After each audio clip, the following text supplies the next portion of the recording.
no matter where you are in your journey, these are ways to boost your energy. Everyone struggles, at least at some point, with being a little bit tired throughout the day. So finding ways to implement these easy activities into your normal routine will have a positive impact on your energy levels. Welcome back, everybody, to episode 53 of the Clean Kitchen podcast. Kevin, I get a lot of DMs on Instagram, as you know, as we've talked about before.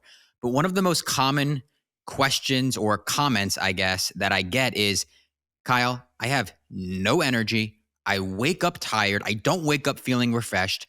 Maybe I'll have a little energy in the morning after I drink my morning coffee or my morning matcha or my morning tea. But then I have this afternoon crash in the afternoon, and then I have no energy the rest of the day. What do I do? What am I doing wrong? And that is exactly what we are covering on today's podcast. Not only that, but depending on where you're at in your overall health journey and your overall energy levels, we basically have three different levels here. So we have a beginner level, intermediate, and advanced. So basically, there's these three different sections, I guess, that we're going to talk about different ways to improve energy levels. And so you can wake up feeling refreshed. So you can have all of this energy throughout the day. You don't get that afternoon crash and so many other tips and tricks here. I think this is going to be a very, very good episode. And let's kick it off. Yeah, this applies to so many people, I think. How many people just wake up feeling tired? So I'm excited about this one. And like we love to do on this podcast, we're going to focus on the root cause today. So before we actually get into the ways to boost energy, we have to focus on how your body gets energy. And at the core of it, it is your mitochondria, the powerhouse of the cell. Everybody knows it. It is so incredibly important. We've had doctors come on this podcast and tell us how important your mitochondria is to you.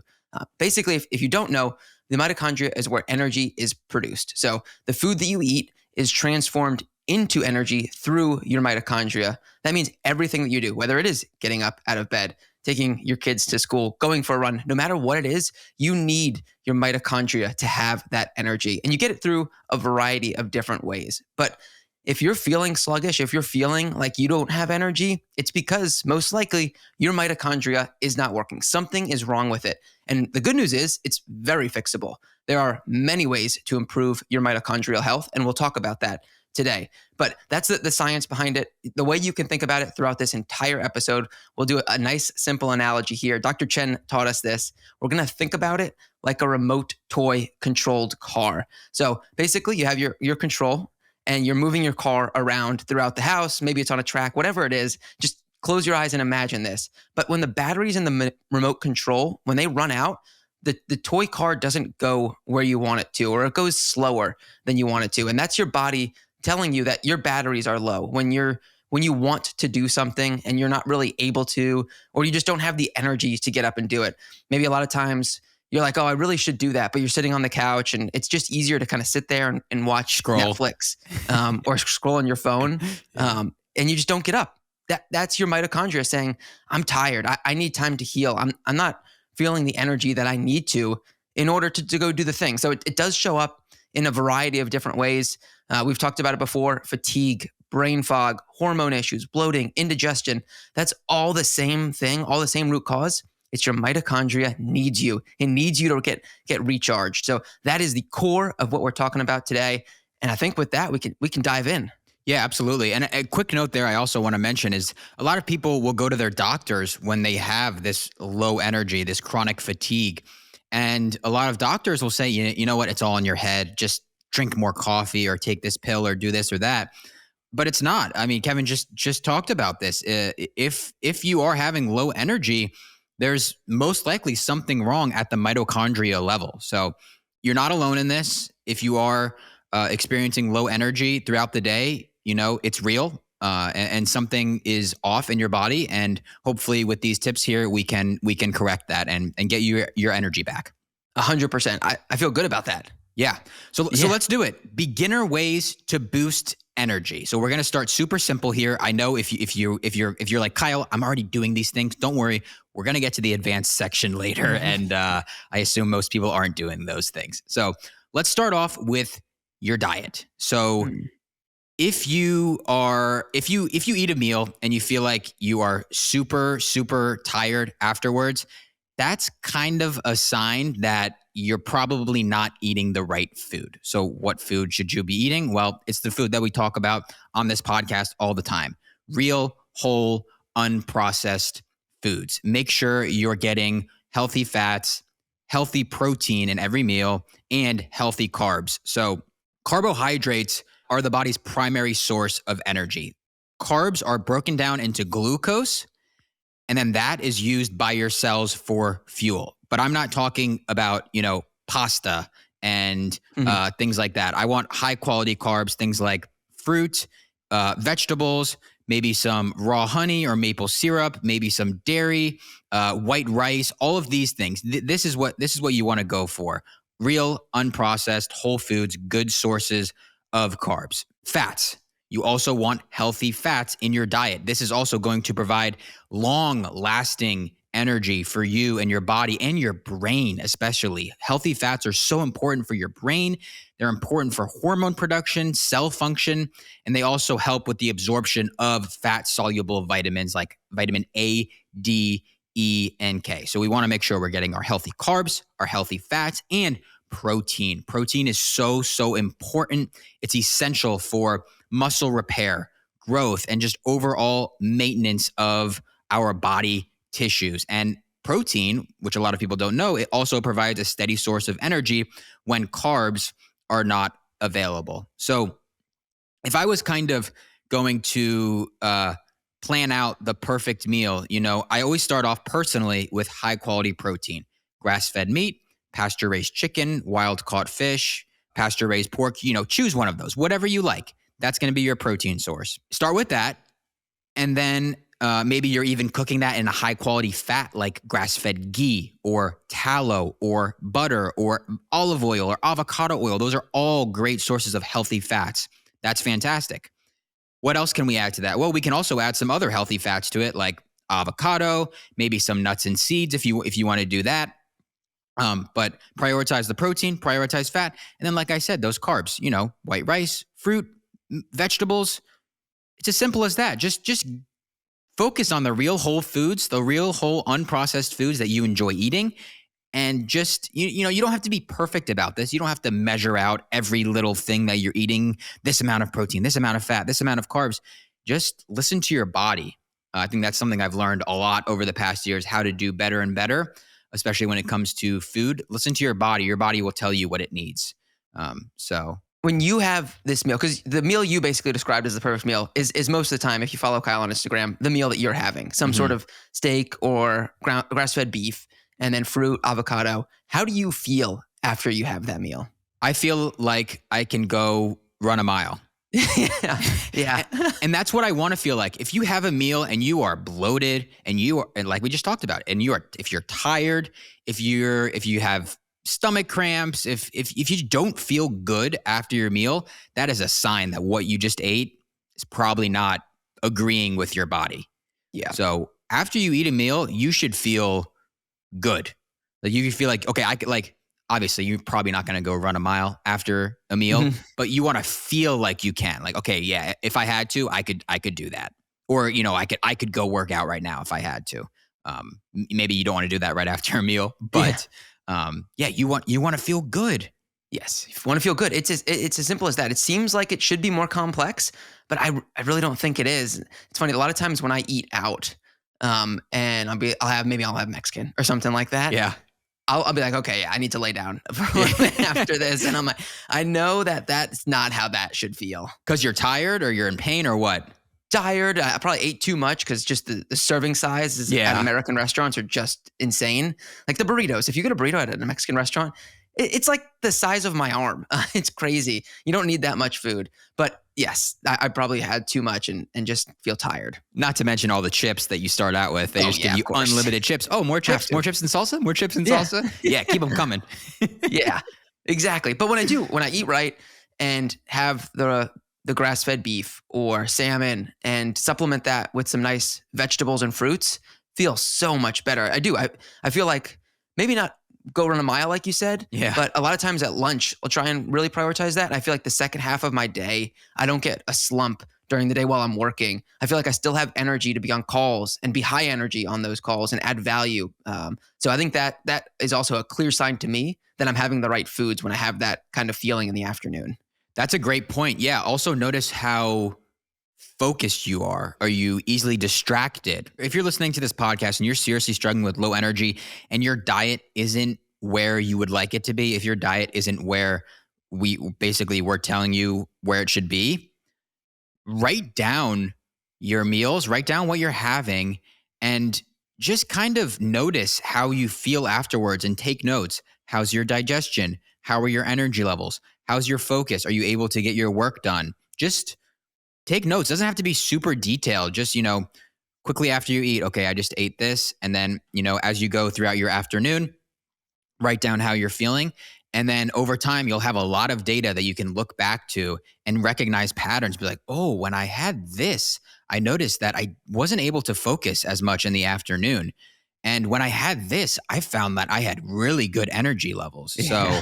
So really, really powerful. That's something I've done in the past.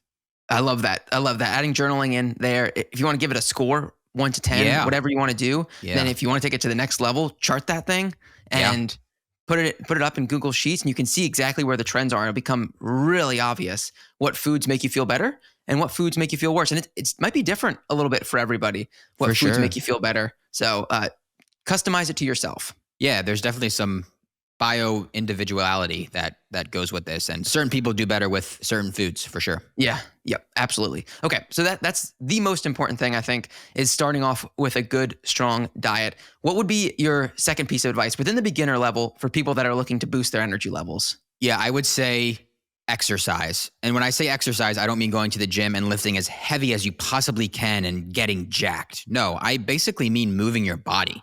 So walking. Let's start with that. If you're not doing any exercise because you have no energy, just start going on 5-minute walks outside or on the treadmill, whatever. Just go on a walk. Especially after a meal, this can be really, really good for digestion. Can also help with blood sugar levels. And a lot of people don't know there's a long list of benefits of going on a quick 5, 10, 15-minute walk. It's also really, really good for your cardiovascular health. It can boost your immune function as well. So that's where I would say next. I'd say start with the food, unprocessed, real whole foods, then move your body. Go on walks. If you're already going on walks, you're already getting your steps in on a daily basis, then maybe start going to the gym, start lifting those weights, and start building some muscle. 100%. Especially after a meal, I feel like when I go for a walk, it's when I feel completely energized coming back from that. Especially if it's nice outside, you get a little bit of that outdoor sun and can just feel the energy coursing through you when you get back. And you do want to go do something more. You want to either stay outside, or if you do have to get back to work, and you feel like you just can get going easier after you come back from the walk. So 100%. And then if you do, like Kyle said, you do those walks, or maybe you run, maybe you're into that. Yeah. Do that. Do whatever makes you happy. Kyle and I were on a softball league together, and that was a form of exercise. And I always was jacked up after playing softball. Part of it is personally, I love competition. And before. Yeah, absolutely. Love competition, but it was just a way to have fun while exercising. So that was always great. I love doing things like that. So fun. Yes, that's a great point. If you're into sports, that is one of the best ways you can exercise. I think I posted a story on this about how healthy sports are. Mm-hmm. You're moving your body, you're socializing with other people with similar interests. You're not on your phone, you're not scrolling, you're focused, you're present. I guess those are kind of the side effects, but I love playing pickleball. A lot of you know this. The past few months I've been playing pickleball for 2 to 5 hours a day. Mm-hmm. And it never, I shouldn't say never. For the most part, it doesn't feel like exercise to me, unless I'm really, really tired at the end of, coming up on hour 5, and I'm like, all right, I'm done with this. But for the most part, it does not feel like exercise, and I am getting a lot of steps in. I'm doing quick little movements. I'm socializing with people with similar interests. I'm present. Sports are so healthy. So if you can, join some sort of intramural team like softball, like Kevin and I did, go to your local public pickleball courts, do whatever do whatever is fun for you. Do whatever you enjoy doing. Yeah, absolutely. Yeah. If you can join a league, I'd say the benefit of that is that it holds you accountable. There is an Yes. event going on every week or twice a week, whatever it is, and you are forced to make a yes no decision of, yep, I'm going, or no, I'm not. And when you make that no, it does feel worse when you're turning other people down that are depending on you. So to the extent you can just join, it can be a beginner's basketball league, whatever Yeah. it is, get in there and just try something new. I think that's kind of one of the takeaways here. And I promise you, doing that, you will feel energized, whatever it is. Absolutely. Yeah. Yep. It's just so healthy. All right. We have one more point in the beginner section of this. So we have eat real, whole, unprocessed foods, move your body or exercise. And the third point here in this beginner section is sleep. I wish I knew how important sleep was in the beginning of my health journey. It is so incredibly important. And honestly, maybe sleep should be moved somewhere up in this beginner section, but all three of these things are very, very important. Aim for 7 to 9 hours of sleep every single night if you can. I think maybe we'll talk about some tips and tricks maybe a little bit later on to specifically improve your sleep. But just getting into bed early in the night to make sure you're getting 7 to 9 hours of sleep, just that alone is very important. Yeah. We did a full episode at the very beginning. It might have been the fourth or fifth episode on sleep, a full hour on just what you can do to improve your sleep. So if you're looking for detail, I would recommend going there. But a few of the key takeaways from that, one is going to bed at consistent times every night. So every night you're going to bed at 10 o'clock or 9:30, whatever it is, not 9 o'clock one night, then 11:30 one night. That really impacts your quality of sleep. The other thing, alcohol. Having alcohol late at night can have a drastic impact on the efficiency of your sleep. I promise you, you will not sleep as well. Even if you just have one glass of wine, it just will not feel the same when you wake up. So definitely try and be careful of having alcohol late at night. I think even during that episode, Kyle, we talked about day drinking is actually a little bit better because it gives your body time to process the alcohol before you go to sleep. So those were two things that definitely stood out to me. Were there things from that episode or just that you remember that you do that help you improve your sleep? I think at the beginner level, if you're not doing any of these things, I would say really, you said it perfectly, consistency. Start off by just going to bed at the same time every day and waking up at the same time every day. I think that alone, if you're doing that, then you're in great shape in terms of your sleep. And yeah, like Kevin said, alcohol is absolutely going to disturb your REM sleep, specifically your rapid eye movement sleep. And even if you don't think that it's disturbing your sleep, if you have a glass or two of wine before bed and it helps you get to sleep and you think, oh man, this wine is really helping me sleep. I have a good night's sleep and maybe even I'm waking up feeling refreshed.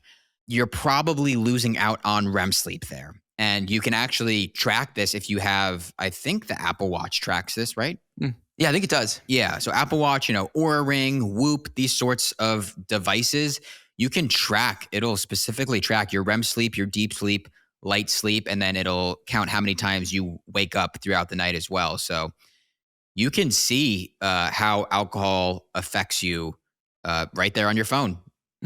Yep. Absolutely. Yeah. If you don't believe us or you just want to know for sure, use those trackers. But what I love, these are the three beginner tips that we have. So it's sleep, it's exercise, and it's diet. What I love about the three of those is you don't have to go buy a product to get these. Sleep, you're going to do it anyways. So you might as well try and optimize it. And then walking is free. Maybe it's some money to join a league, but it's money well worth it. And then of course, diet, you're already spending money on food, but it's definitely more expensive to buy healthier foods, but it is well worth it in the end. You will save money elsewhere. So I love that these three beginner ones are optimized as well for not being too expensive to get into. Yeah, absolutely. It is more expensive to eat healthy, but once you cut back on all of the processed food, you just focus on real whole foods. I don't know. In my opinion, I don't really think it's that expensive, especially if you shop the sales, especially if you shop the cheaper produce. If you buy fruit that's in season, for example, is usually cheaper. Just be smart about it. Yep, absolutely. Okay, so those are our beginner ways to get going in increasing energy levels. Kyle, what's our first intermediate energy boosting activity? This is one of my favorite tips of all time. In fact, I did it this morning. In fact, I do it every single morning. Yeah. And it is morning sunlight. Okay. If you've listened to Andrew Huberman before, you've probably heard him talk about this because he can't record an episode without talking about this. Morning sunlight. What do I mean by that? I mean ideally within an hour upon waking. If you can do it sooner, the sooner you do it, the better.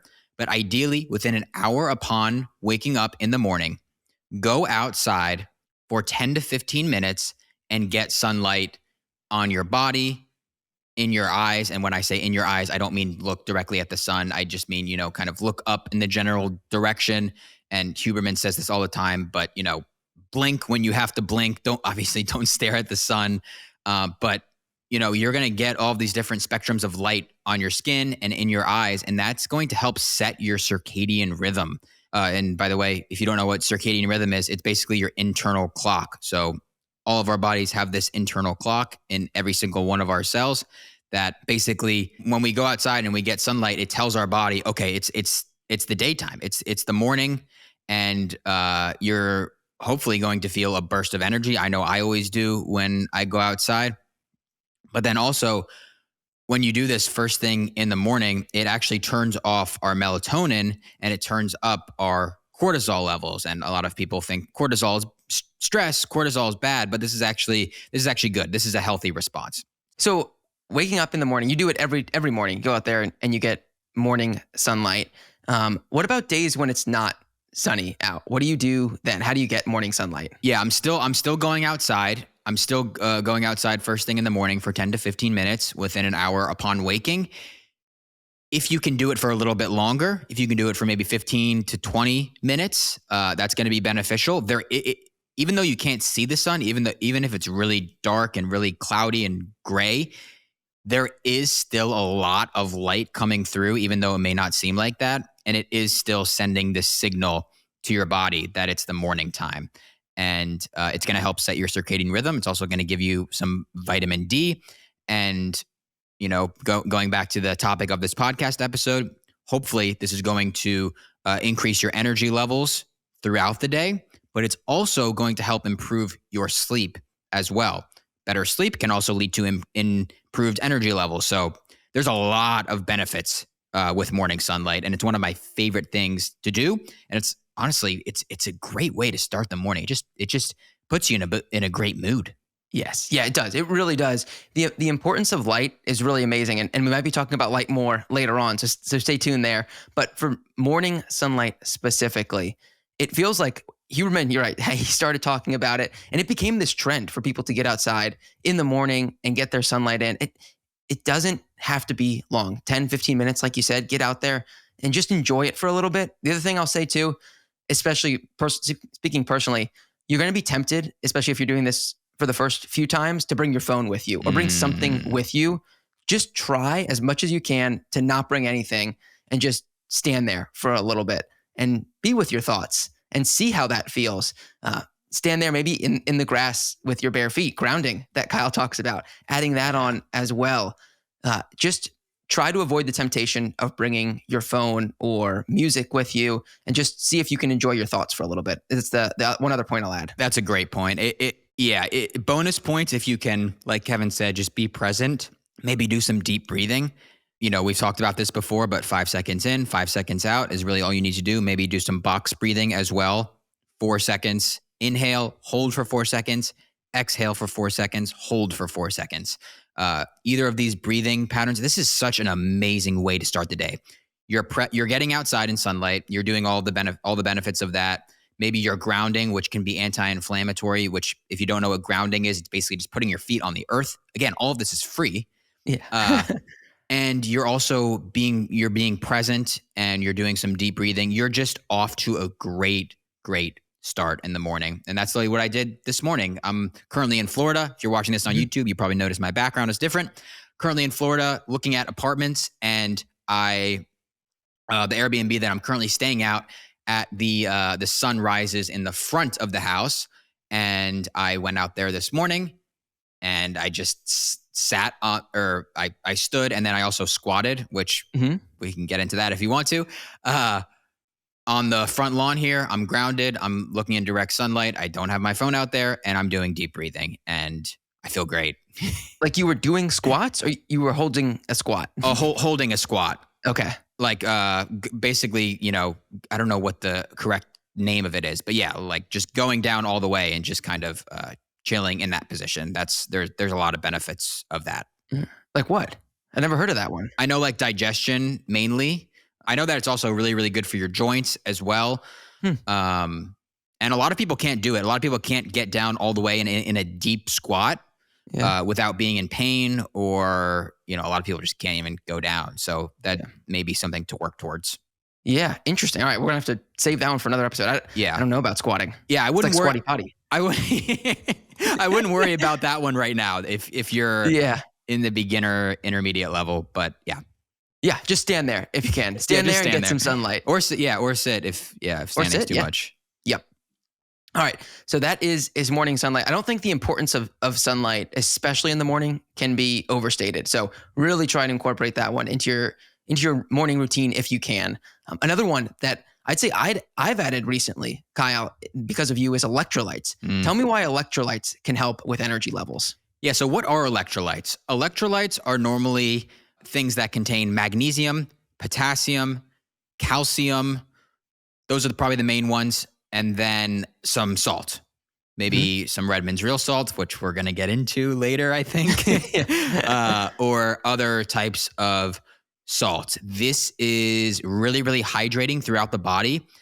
And when we sweat, we lose salt, we lose magnesium, and we lose potassium. We lose these minerals. And it's very important to replenish them. Another point is that our soils are more depleted than they ever have been before, meaning that they don't have as many vitamins and minerals in them as previously. So we are not getting as many minerals as are in our body from food alone, which is why I do recommend supplementing most people of some sort of electrolytes. And we'll leave our favorite brands down in the description below. We've talked about them many times, but, and then I'm all over the place right now, but especially in the summer months, if you are sweating a lot, you're probably losing even more salt, even more magnesium, potassium, more of these minerals. So it's even more important to replenish them with electrolytes. Yep. Yeah. And if you're thinking electrolytes, a lot of times the first time people hear that word, they think Gatorade, which isn't the best form of electrolytes at all. It's really a sugary drink at the core.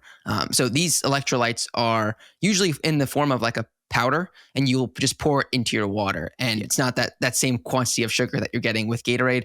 It's much more potent. I'd say it's something that I've added to my routine. I have it like 3:30 every day, these electrolytes. And I feel like normally that would be the time that I'd go have a snack sometimes during the day. And I feel like I don't want a snack anymore. When I have just a glass of electrolytes, I feel like it almost fills me up in a weird way. And it also gives me that energy that kind of we're talking about. A lot of times people slump late afternoons where like coffee's fully worn off at that point. And if you're working in a standard job, you've been at your laptop for a long time and you just feel this slump. And so to me, that's the perfect time that I hit my body with electrolytes to get me going again. It's like a little bit of a boost to the last 2-3 hours of the working day.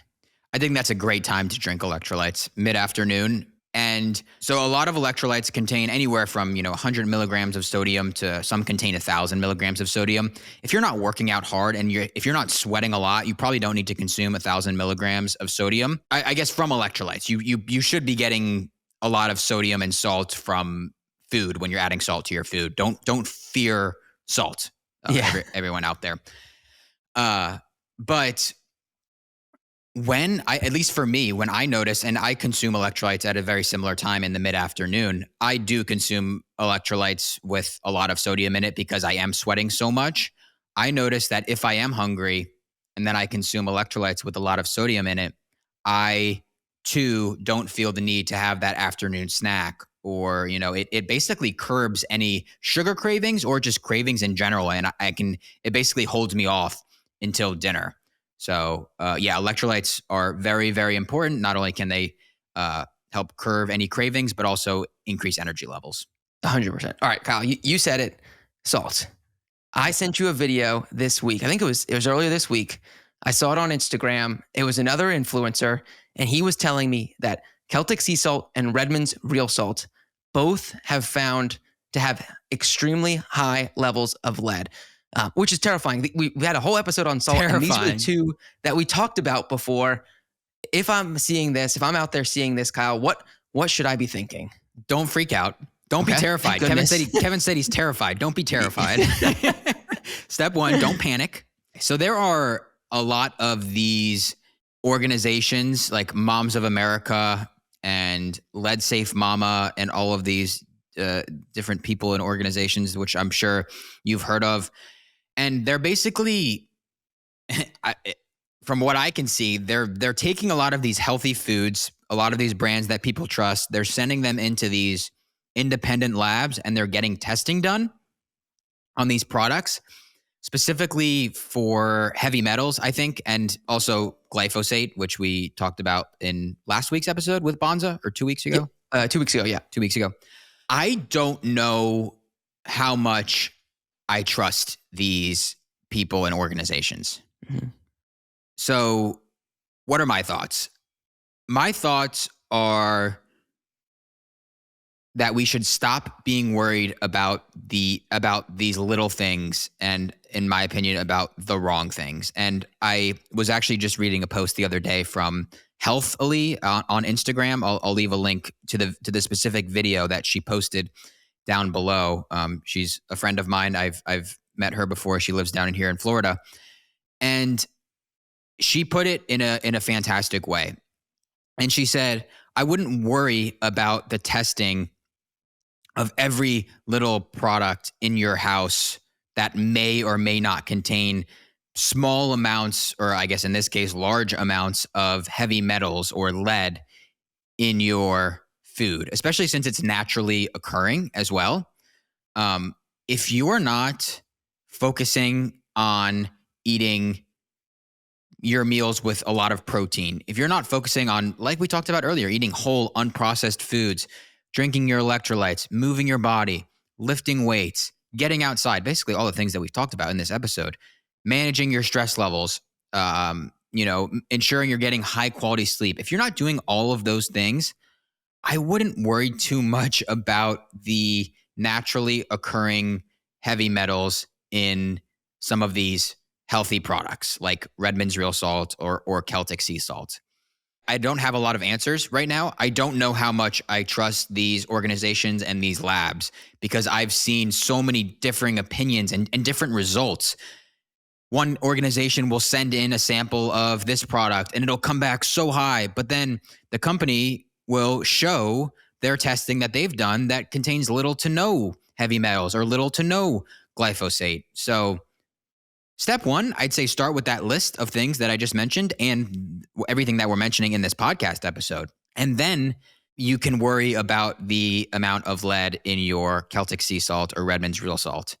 Yeah, the term fear-mongering gets thrown around a lot. People say I'm a fear-monger. I was going to say that. People say that you are. Bobby, another Flav City, a lot of influencers, I think, get blamed for fear-mongering. And there's a very distinct difference between fear-mongering and education. And I think all of what Kyle does is education around these products. It's understanding the food that you're putting into your body, the ingredients that you're putting into your body. If you're not knowledgeable of that, that's not fear-mongering. That's purely education. And you have to look at it that way.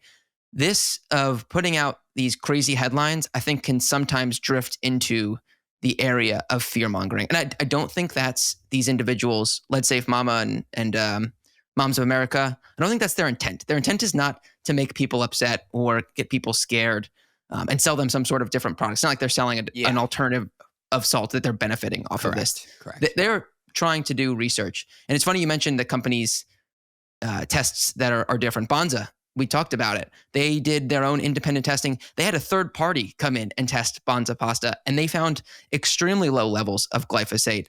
So why is the same pasta testing so differently in levels of glyphosate? I don't know the answer to that, but you have to be careful about who you trust exactly, and make your own informed decisions as well. So I would say that echoing Kyle basically is focus on the big impact items that we know will have an impact on your health. And then you can worry about these little things, but don't start with worrying about the levels of lead in your salt. Exactly. And if you are really worried about the levels of lead in your salt, if you're like Kyle, I'm already doing all of those things that you mentioned, and I don't want to get any lead in my body from my salt or any glyphosate in my body from pasta, which I totally understand. Get a test done. It is so easy to get a heavy metals test done. You can do it from blood. You can do it from, I think, hair. You can do it from pee, I think, pee test, maybe. All different ways to get your heavy metals checked. And actually, I've gotten my heavy metals checked, I think, twice in the past 2 years or so. All of my heavy metals are extremely, extremely low. And I consume Redmond's Real Salt and Celtic Sea Salt on a daily basis, which are supposedly very, very dangerously high in these heavy metals. Well, not according to my body, because I have very low levels of heavy metals in my body. Very similar thing came out a couple of years ago about Hue chocolate. Do you remember that? I do, yeah. Yeah, about Hue chocolate, and then also about a ton of other chocolate brands, because cacao naturally contains a lot of naturally occurring heavy metals from the soil. And again, I mean, I can't say I consume a lot of Hue chocolate nowadays. It's just not my dessert of choice, I guess. But it used to be, and I used to eat a lot of Hue chocolate. And around that same time, when the report came out, I had my heavy metals checked maybe like a few months right before the report came out. And again, my levels were super, super low. So if you are worried, which you absolutely deserve to be, get your heavy metals checked. That's where I would start. I wouldn't, panic, freak out, because that's not going to do anything for your body. That's a great point, is check where you're currently at. Mm-hmm. Take control of the situation, understand what your body is doing. Even if maybe your body's able to process out somehow. I don't know. You have to understand what your body is telling you, and blood results are the best way to do that. So I love that. I think that is perfect there. Kevin, did you get your heavy metals checked when you did Function Health or no? It was like an add-on. Yeah, I don't know if I added it on. Okay. I have to go back and check. Yeah. Yeah. You mentioned, what is Function Health? We'll quickly talk about Function Health here. So it's basically, so you pay $500 and you get 100 plus pieces of lab work done. You just book it all through Quest, and then so you get 100 plus pieces of lab work done, and then 6 months later you go back and you don't get the full 100 and whatever, however many it is, but you get a lot of them done again. And then Function Health, it has a very easy to understand, easy to use, easy to navigate platform and dashboard. So you can see the different trends of your blood work. So you can see if things are trending in the right direction, see if things are trending in the wrong direction. It shows you kind of where you should be. It gives you a description of every single blood test that you get done. Super, super helpful. I mean, I've used it once so far. I'll go back for my 6-month update here in a couple of months. Dr. Mark Hyman is, I believe, one of the co-founders of this company. We'll leave a link in the description. Not sponsored at all in any way, but really amazing thing that they're doing. They're trying to normalize getting your lab work done. And they're really all about preventing disease and preventative, because so many people wait till they get that disease or wait till they get that illness to start doing something about it. And all this is doing is, no, let's be proactive about it. Let's make getting lab work done affordable. $500 for, basically 200 plus pieces of lab work done between the first time you get it and then the 6 months later is a very, very good price, in my opinion. And you can see a lot of data in an easy to understand way. So that's Function Health. Kevin, I did it. Both of our parents did it as well. Yeah, absolutely. Normalizing blood testing, talking about fear mongering versus education, taking your blood results is squarely in the bucket of education. This is just helping you learn more about yourself. What's Casey means? What's her brother's name? Callie. Callie means, talks about how people that are well off and do end up getting some sort of disease, whether it's a heart disease or cancer, and they're able to recover from it and heal from it, they talk about how amazing the doctors that they are. And a lot of times they are incredible people helping them get through what can feel like an impossible time. But he always pushes back on this. And he said, if you did have these incredible doctors, they would have been testing you long before you ever diagnosed with cancer or a heart disease. They would have been out in front of it and being preventative. And I think that it's a really interesting way to frame this conversation of being preventative and not being reactive to something that you already been diagnosed with. So I think he does a great job explaining that, Callie. If you haven't heard of him, Callie does a fantastic job explaining extremely complex topics and simplifying them. Mm-hmm. Yeah. Yeah. And I'd like to think this is becoming more and more popular to get blood work done when you're perfectly healthy. I think that's the best time to get blood work done. You're feeling great, get your blood work done. And you're able to see trends and recognize patterns and catch things early, very early, before they become serious. Yep. Learn what you're doing right and focus on that. Okay, so those are our intermediate ones. We talked about salt there for a while, but it's important to just nail those down. Morning sunlight and electrolytes. If you're doing the basics, adding those things in will make a huge impact on your energy levels. Now, if you're already doing that, Kyle, we have some advanced topics here for you now. So let's get to the people that have been with you for a while. They've made these lifestyle changes. If they're still feeling like they have low energy levels, what would you recommend they do? So one of the things that I have been obsessed with since I've been learning about it over the past 6-7 months or so is red light therapy. And we had Dr. Vivian Chen come on the podcast a month or two ago, and she talked all about mitochondria health, which we mentioned earlier, but also about red light therapy and the benefits and how red light therapy charges your mitochondria, which what we talked about earlier, that's how you get your energy. So you utilizing red light therapy, whether it's a little Loom box, which is the Dr. Vivian Chen's company, a little portable red light device. You can get the red light panels, which can be expensive. And I will note here, if you are looking for a red light device, make sure you're getting it from a trusted company, because there's a lot of fake ones out there that don't do anything. Like I just mentioned, Loombox and then Bond Charge would be the two brands that I recommend. Those are the ones that I have. We'll leave links in the description with coupon codes. But red light therapy focuses on the root cause, like we talked about earlier. It's getting to your mitochondria and can drastically improve your energy levels. Yeah. Dr. Chen loved focusing on the root cause. She loved how important that was. And that is why she founded the red light therapy company, Loombox, is because she found that red light therapy improved the root cause of all root cause. That's what she called it, the mitochondria. And she loved that aspect of it. And the benefit too of red light, it's like, oh, I'm getting light from the sun. That's good enough for me. The benefit of red light is a couple things in addition to getting natural sunlight. One, red light isn't going to burn you as long as you have safety features built into it. It's not going to get the UV impacts that sunlight does. So that's one benefit. The other benefit is that it's very concentrated. So 5 minutes of Loombox is way more than 5 minutes of the sun because it's so much closer to you and can have a stronger impact. So if you're thinking, I don't need that, I get it from the sun. Yes, absolutely get it from the sun. But if you're looking for something more concentrated, I think that red light has that really strong impact, especially if you're a busy person and you don't have time to be outside all day. You're just not able to for whatever your job is. Going home and then getting that red light is a great way to supplement there. And do you remember the origin story behind red light, discovering red light therapy? It was something with NASA, right? I don't remember it exactly. Exactly. So she told the story, which I had never heard before. Dr. Chen did. So at NASA in the early days, they were trying to figure out how to grow plants in space. And they were using a couple different wavelengths of light. Specifically, they were using red and then blue light. And they were seeing which ones would grow plants faster in space because you don't have access to regular sunlight. So it's a little bit different of an environment. But what they found is why did they want to grow plants? They were just trying to experiment. Okay. Trying something new. Yeah. That's fair. Just curious. I wasn't sure if they were trying to grow food.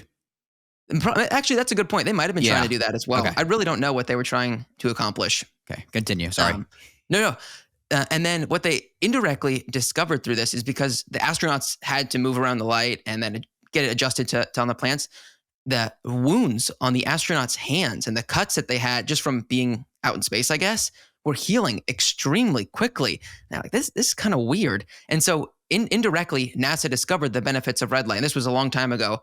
And over the past 30, 40, 50 years, there have been more directed experiments and controls around red light therapy, understanding the impact that it has. And everything points to it being insanely beneficial for people. So this is just something that I think will only grow.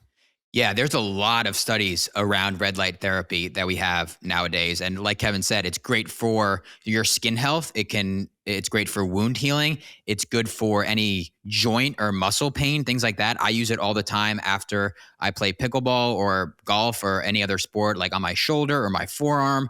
It's also great for improving sleep as well. I like to even just turn on the my Loom. I take it with me everywhere I go. I have it in my room right now here in Florida, the Loombox portable device.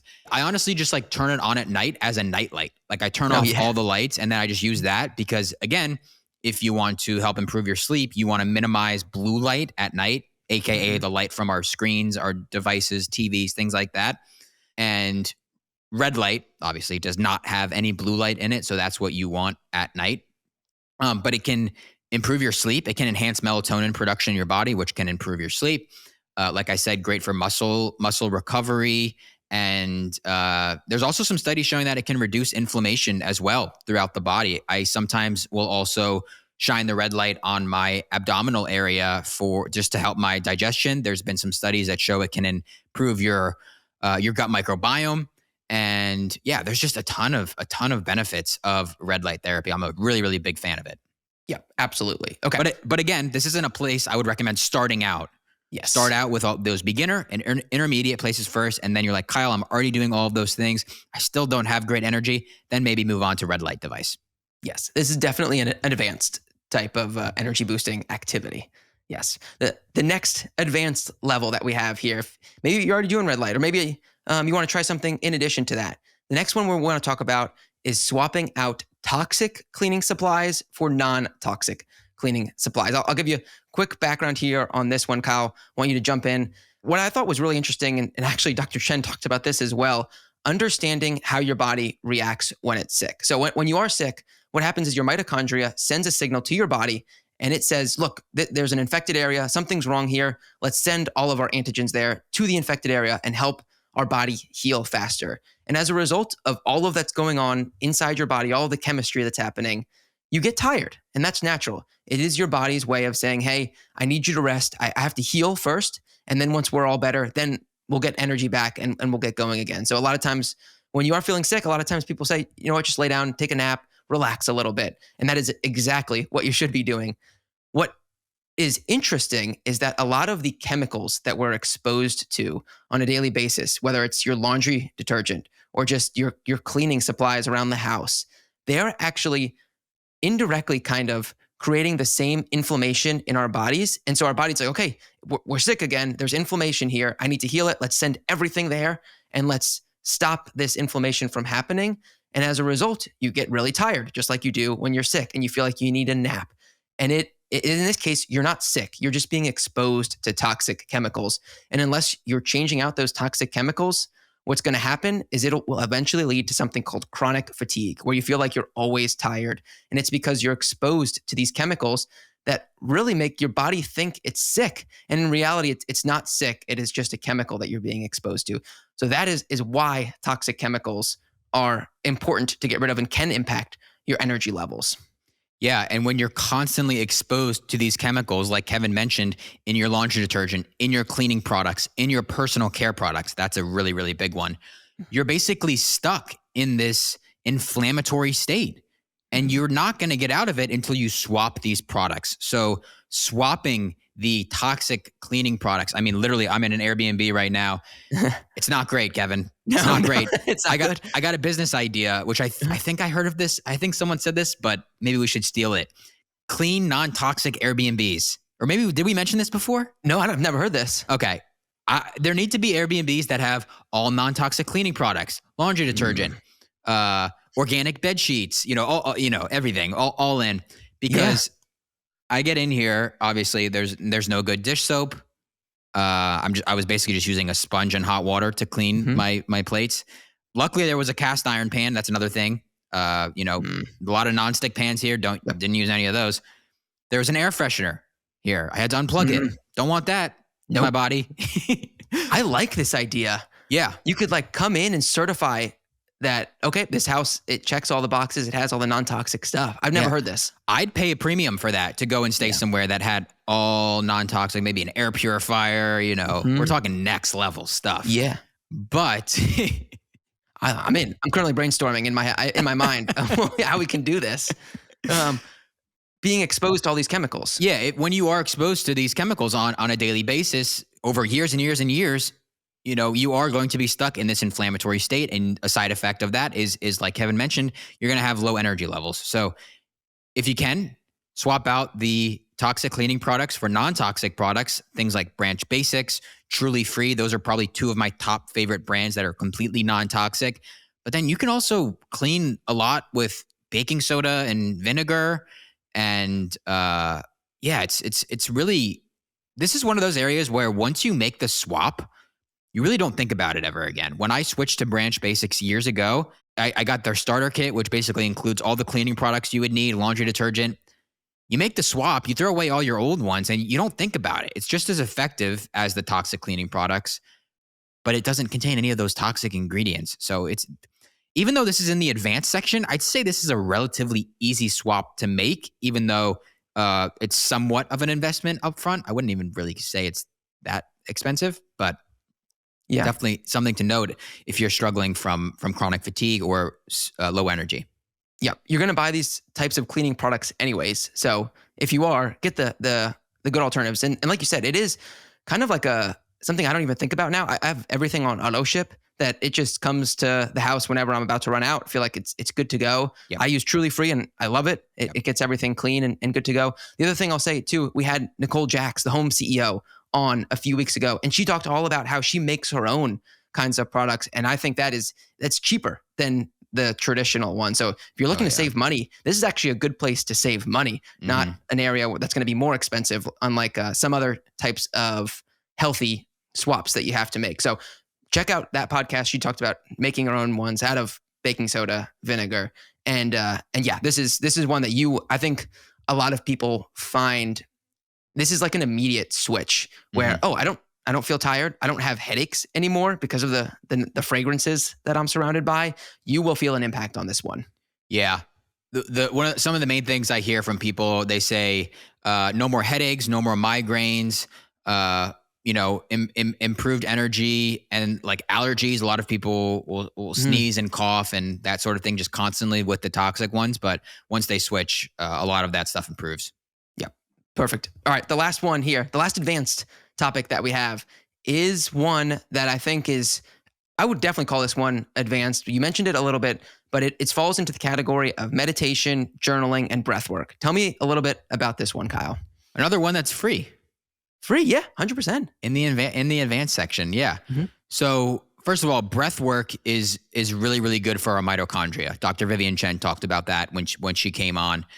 And I think, like I mentioned earlier, starting off your morning with that morning sunlight, with some grounding maybe, and then with some deep breathing, it's just setting yourself up for success for the day. And I think you're really going to notice a big, big difference in your energy levels if you start your morning off with this.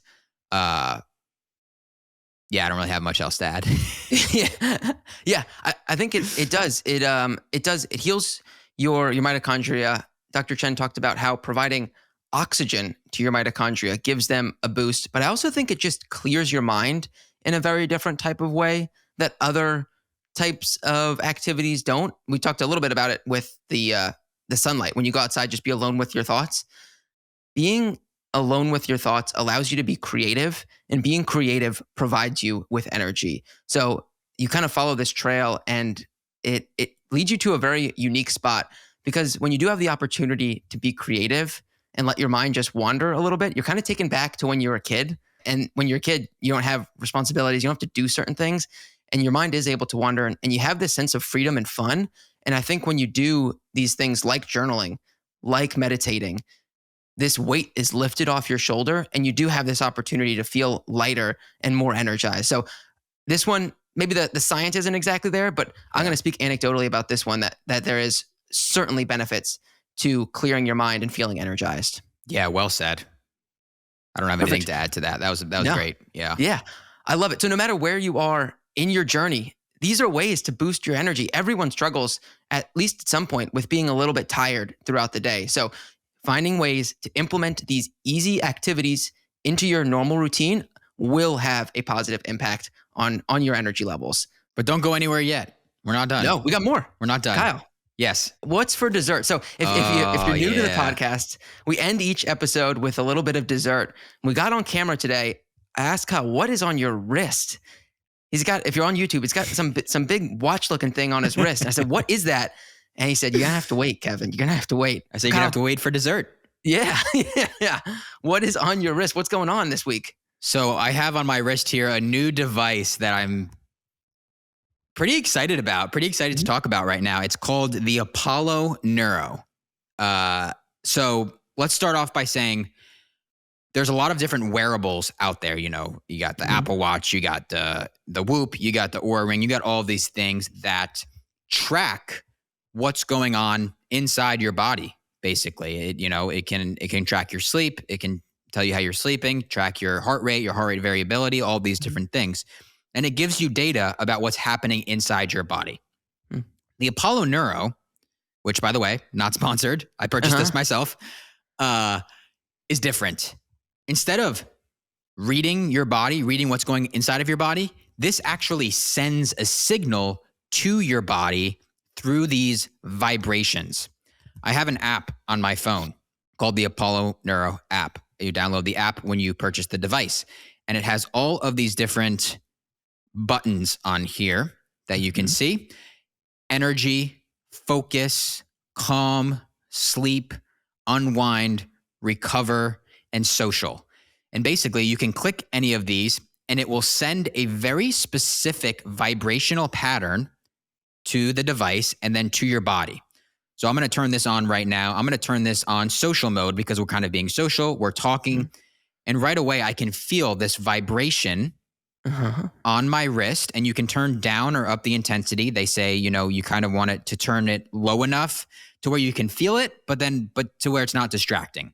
Okay. And basically what this is doing is sending a signal to your body to calm down and to not be stressed. I don't know the exact science behind it, but I was watching some videos actually on the plane ride over to Florida trying to learn more about this. My functional doctor recommended it to me to help stimulate the parasympathetic state, which we've talked about before.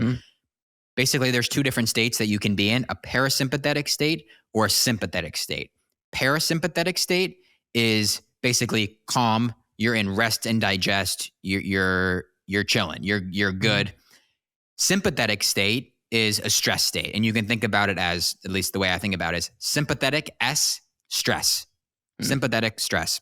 And a lot of us are constantly in a sympathetic state. This device allows you to be in a parasympathetic state. And the whole point of it is, to decrease your stress levels, but then also improve your sleep, improve the way maybe you interact in social situations. You're more present. You're listening to people better. It's so many different benefits. It can help recover. If you need to focus for work, it can help with that as well. So yeah, this is the device. Any questions? Yeah, a ton. How long have you been wearing it? Like 3 days. I literally just got it the day before I left. Yeah. And in those 3 days, have you been able to feel an impact yet? Yes. So I have noticed that when I put it on the calm state, I don't know if this is in my head or something, but like as soon as I put it on, I feel something in like the back of my head, and it's almost like I don't even know how to explain this. Like it's almost just like my body is telling me like, oh, it's okay. Like it's okay. Like you're good. Like you're good. Like it's okay to be relaxed. And it's from the vibrations on your wrist. Yeah, the whole idea about it, and that's what I was saying. I was watching some videos from the co-founder of this company on the way over. It's the vibrations have a lot to do with human touch. I guess when human touch from one human to another, it's very comforting. It puts us in a parasympathetic state when think about when you hug someone, that makes you feel good when you're holding someone's hand. Yeah. So that's the idea behind these vibrations. It's almost like you're constantly, I guess, hugging someone, and it's sending a signal to your brain to be in a parasympathetic state. Wow. This is insane. It's crazy to me that those vibrations on your wrist have that big of an impact. Yeah. It's some next generation technology, in my opinion. Yeah. And of course, I can say, oh yeah, like I feel more calm, all of this stuff, but I have an Oura ring as well. So I'm constantly tracking my my sleep, my heart rate, and my heart rate variability. First of all, my sleep, which already has been very good, I think is even better. My heart rate. So if I compare my heart rate from the past 3 nights of sleep compared to previously, my heart rate is a little bit lower through the night, and my heart rate variability, which is I don't even know how they calculate heart rate variability, but you want your heart rate variability to be high, has gone up in the past 3 nights from sleep, or like when I track my sleep through my Oura ring. Yeah. So there's some data right there. And, they say, in some people it works within a couple of days, some people it takes a few weeks. But I mean, from the data that I can look at right now, I'm seeing almost an immediate difference. That's crazy. Heart rate variability. Yeah, that's super important. That's yes. an interesting one to look at. It is the variability in your heart rate, and the higher the variability, the higher the difference between when you're at your resting heart rate and then when you're doing some sort of physical activity, means you're burning more calories, burning more energy when you're doing that sort of intense activity. So yeah, you get more benefit there. This is fascinating. It's very I've not interesting, seen it right? anywhere. Look into it. Apollo Neuro. Apollo Neuro. Yeah. Now that we say it, it's going to be, I'm sure I got an Instagram ad waiting for me. For sure. For sure. Yeah. But yeah, so far I'm loving it. I'm using it, for a few hours a day, especially before bed. There's an unwind mode. So, before bed, I used it last night for about an hour before bed. Felt like I got, in a pretty calm state before bed. And then you also use it when you go to sleep. There's a sleep option as well. Yeah. And I'm loving it so far. I think it was $270. Okay. And is there any sort of monthly fee? Nope. No monthly fee. Just, okay. I like that. They do have some sort of add-on that you can pay, I think either monthly or yearly, like for advanced functions. But I think, for the most part, these basic functions is all you're going to need. And and the reason I got this was because I feel like for basically all my life, I feel like I have been kind of in this sympathetic stress state without even really knowing it. Mm-hmm. Especially with school, I personally was always stressed when I had a big test the next day. And I think, that adds up over years and years and years, especially in college, constantly being stressed. So yeah, I'm eager to keep using it. And again, I'm going to keep monitoring the data on my Oura ring to see how my heart rate variability, my sleep, and my stress levels throughout the day, how it's impacted from this device. Yeah, we're going to need a full report card on this one. For sure. Yeah, absolutely. Yeah. Do you know your average heart rate variability? Do you wear anything to track? No. Okay. No, the Whoop was how I used to have it. Okay. They emphasize that a lot. I think my heart rate variability has been low in the past, which makes sense if I'm constantly in a stress state. Mm-hmm. Like I'm looking at my Oura ring right now. Through the night, my heart rate variability ranges anywhere from 50 to 60. Last night, my heart rate variability was 66, so higher than normal. Again, I'm not exactly sure if that's good or bad, but yeah, we'll keep everyone updated. Yeah, this is, like I said, full report card on this. Like, what impact does it have? What's the science behind it? How does it work? What should people be looking out for? I'm interested. Apollo Neuro is also just like futuristic name. I love the name. Yeah. Maybe we'll do a segment next week about it, more diving into the science, because I know this company has done a lot of studies with people. Yeah. Yep. Need more on this one. All right, Kevin, what's your dessert? Yeah. So Kyle went futuristic. I'm going the opposite this week here. So recently we sold some chairs on Facebook Marketplace and someone came and picked it up and they gave us $100 cash. And cash we never really use all that often. So we decided, my wife and I, let's just go to Target and we each get $50. You can get whatever you want with your $50. Have some fun. That's so fun. It's like being what a is it kid. like to be a kid again? Yes, 100%. So I went right to the toy section, of course, and I got this little toy race car. It is maybe like 2 inches long by 1 inch tall, super small. I wanted to be able to race it on the table. It has a little controller on it. I have used this little thing so much the past week, playing with this little toy, just racing around with it. I've used it so much that we went and bought a second one for my wife to have so that we can race each other. It is so much fun to be able, there's no screen, there's no nothing around me that's just causing stress other than this little toy race car. And I feel like I've transported back in time to where I'm a kid playing with a toy. So my advice here, my dessert is go find something. These little toy cars, they were $20. It doesn't have to be expensive. Go find something that makes you feel like a kid again. Have a little bit of fun. I loved the past week. I've loved playing with this toy.